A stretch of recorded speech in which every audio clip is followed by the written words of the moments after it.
आज election commission में PTI के intra parties elections related judgement announce हो चुकी है। इलेक्शन कमीशन के ऑर्डर से हमें बहुत अफसोस हुआ है। मैं समझता हूं इंसाफ के तकाजे पूरे नहीं किए गए।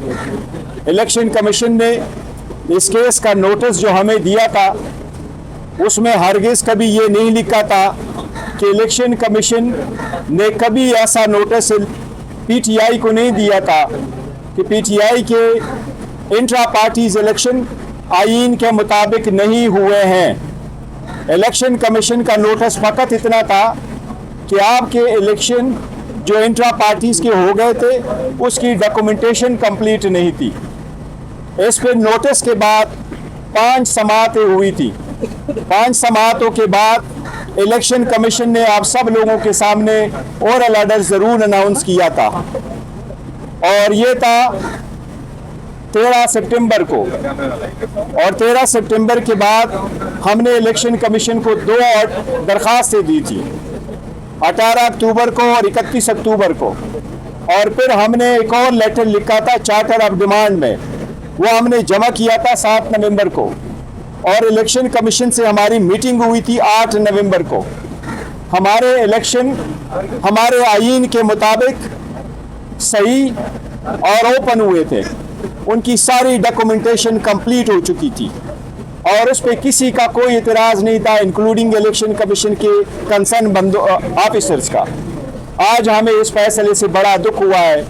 इसको इतना डिले किया गया आज के दिन तक, इसके पीछे कोई ख़ास मकसद है।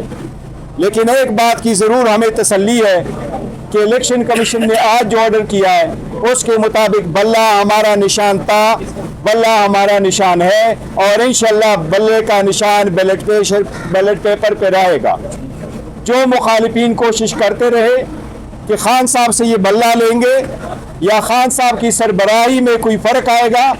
इमरान अहमद खान नियाजी साहब अल्हम्दुलिल्लाह चेयरमैन पीटीआई थे, चेयरमैन पीटीआई है और इंशाल्लाह चेयरमैन पीटीआई का हयात रहेंगे इंशाल्लाह ताला। मिनिस्टर गौर साहब, पहला सवाल ये है कि क्या Imran Khan inter party election में अभी हिस्सा ले सकेंगे या नहीं? देखिए, इस ऑर्डर को हम अप्रोप्रिएट फोरम पे चैलेंज करेंगे, ये हमारा राइट है। खान साहब की कोई डिस्क्वालिफिकेशन नहीं है। उस ऑप्शन को पार्टी हम कंसिडर करेंगे कि क्या intra parties election with in that period कराने जो इलेक्शन कमीशन ने कहा है या हमने उसको चैलेंज करना है। इस पे पार्टी जो फैसला करेगी इंशाल्लाह हम आपके साथ शेयर करेंगे। सर, ये बताइएगा कि 20 रोज में अगर आप इंतखाबात नहीं करवाते तो क्या होगा? सर, जो समाअत थी, पिछली समाअत में इलेक्शन कमीशन के निज़ाम ने खुद कहा कि मामला दरगुजर भी किया जा सकता है। उसके बावजूद भी ये जो ऑर्डर आया ये कोई एक्सपेक्टेड नहीं था, क्योंकि कलदम से क्या जो है वो आपके बल्ले। आपकी बात बिल्कुल सही है। आप लोगों के सामने ये ऑर्डर हुआ था और जिसी की वजह से हम आए थे ये ऑर्डर हुआ था। ये जो फैसला आया है जिसमें ये कहा गया कि हमारी इंट्रा पार्टीज इलेक्शन हमारे आईन के मुताबिक नहीं हुई है, ये इसलिए ये एक्सपेक्टेड नहीं था। लेकिन आजकल के हालात में हर चीज़ के लिए तैयार थे, तो हम तो इससे कोई वर्ष भी तवक्को रखते थे। लेकिन शुक्र खुदा का कि बल्ला हमारे पास है। इंट्रा पार्टीज इलेक्शन पे जो उनका ऑर्डर है हम टू दैट एक्सटेंड इंशाल्लाह ताला इसको हाई कोर्ट में चैलेंज करेंगे और जल्द चैलेंज करेंगे। सर, अगर 20 रोज में आप इंतखाबात नहीं करवाते फिर पार्टी की क्या पोजीशन होगी और खास करके जो सिंबल है उस हवाले से कंफ्यूजन वो सर क्लियर नहीं कर पा रहे। देखिए, जो इलेक्शन कमीशन का आज का ऑर्डर है उसके मुताबिक ये कि अगर आप 20 दिन में इलेक्शन नहीं करते और 7 दिन में उसे हमें इन्फॉर्म नहीं करते फिर हम आपके खिलाफ सेक्शन 215 के खिलाफ प्रोसीड करेंगे। उसका मतलब ये कि आपसे बल्ला लेंगे। मैं समझता हूँ इंशाल्लाह ताला उससे पहले हम अदालत को रुजू भी करेंगे और पार्टी अपना भी लाएअमल तैयार करेगी। इसके जो भी फैसला पार्टी की कोर कमेटी करेगी और खान साहब की हिदायत जो हमें मसूल होंगे इंशाल्लाह ताला उसके मुताबिक फैसला होगा। तो सर, 8 साहब, आपको लगता है कि जो फैसला है वो इंडिपेंडेंटली अपना माइंड इलेक्शन कमीशन का या बाहर से कोई डिक्टेशन आई है?